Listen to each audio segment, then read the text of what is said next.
मुंबई ठाण्यासह राज्यभरात आज दहीहंडीचा उत्साह आहे। ठिकठिकाणी मोठमोठ्या बक्षिसांच्या हंड्यांचं आयोजन करण्यात आलं आहे। गोविंदाच्या गाण्यांवर ठेका धरत मुंबईत दादर, ठाणेसह अनेक ठिकाणी दहीहंडी फोडण्यासाठी गोविंदा पथकाने हजेरी लावली आहे।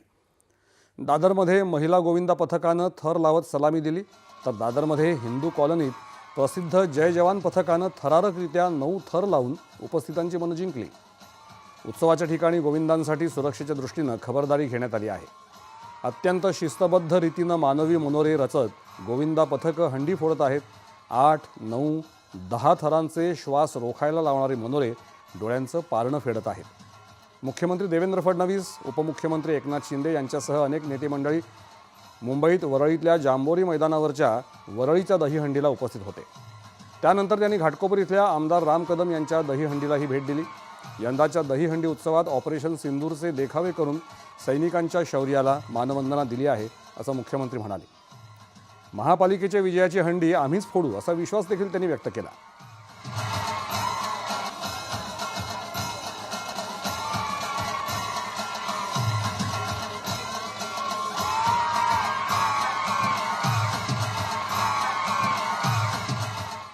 असं आहे, त्याच्या विजयाची हंडी तर आम्ही फोडूच, पण ज्यांनी महानगरपालिका लुटली त्यांच्या पापाची हंडी देखील फोडू आणि आम्ही जी हंडी लावू त्यातलं लोणी हे जनसामान्यांना मिळेल, ते कोणाच्या घरात जाणार नाही, हा प्रयत्न करू।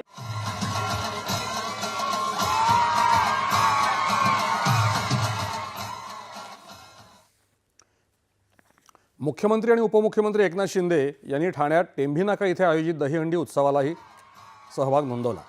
महानगरपालिका निवडणुकीत विजयाची हंडी महायुतीच फोडेल असा विश्वास उपमुख्यमंत्री एकनाथ शिंदे यांनी व्यक्त केला। देवेंद्रजींच्या नेतृत्वाखाली काम त्याच वेगाने सुरू आहे आणि याची पोचपावती येणाऱ्या आपल्या स्थानिक स्वराज्य संस्था या निवडणुकांमध्ये देखील महायुतीच हंडी फोडेल।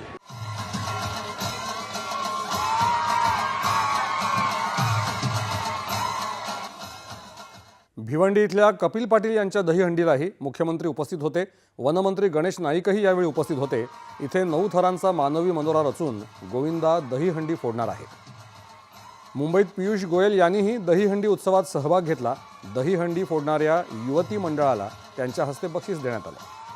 दहीहंडी फोडताना झालेल्या आज संध्याकाळी 6 वाजेपर्यंत झालेल्या अपघातांमध्ये 75 गोविंदा जखमी झाले, पैकी 2 जण गंभीर जखमी आहेत। या दोघांसह 32 जणांवर शासकीय आणि महानगरपालिकेच्या रुग्णालयांमध्ये उपचार सुरू आहेत। 43 जणांना उपचारानंतर घरी पाठवण्यात आलं आहे।